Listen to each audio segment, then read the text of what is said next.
those, I think that's really important. I have a little horse that I've been riding since the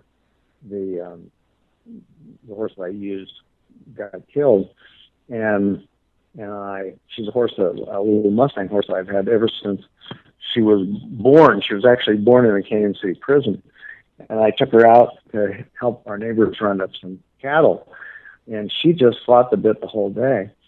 And when I came back, I looked at the inside of her mouth, and I had let her teeth get long. So nobody's immune from it.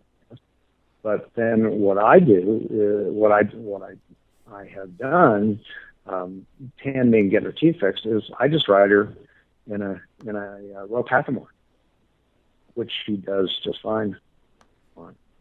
I'm a great believer that you don't bit them up, is what trainers usually call it, which is a euphemism for going to a bit that causes more pain. Because all bits cause pain, that's how they work.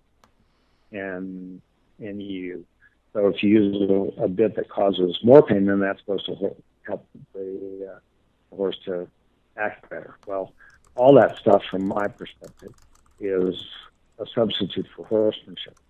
And an important part of horsemanship is asking ourselves, why is the horse doing that? Because when a horse has some unwanted behavior, kind of the default position of most riders and trainers is, well, they're just being stubborn, or they're just being angry. So we'll put a tie down on them, or we'll put a bigger bit on them, or we'll do something to make them stop that. Well, horses are so willing to do what we ask them to do. I mean, if they weren't, they would kill thousands of us instead of a few every once in a while. And so I think when you've got a horse that's not doing what you're asking it to do, you got to think to yourself, well, okay, why isn't the horse doing that? That's not to say that horses never are just, I don't call them stubborn, I call them inner directed. But, you know, I mean, there are horses that just say, no, I'm not going to do this. But that's not the first thing that I think of. First thing that I say to myself is, how come this horse is doing it? You know, are its teeth okay? Does it hurt someplace?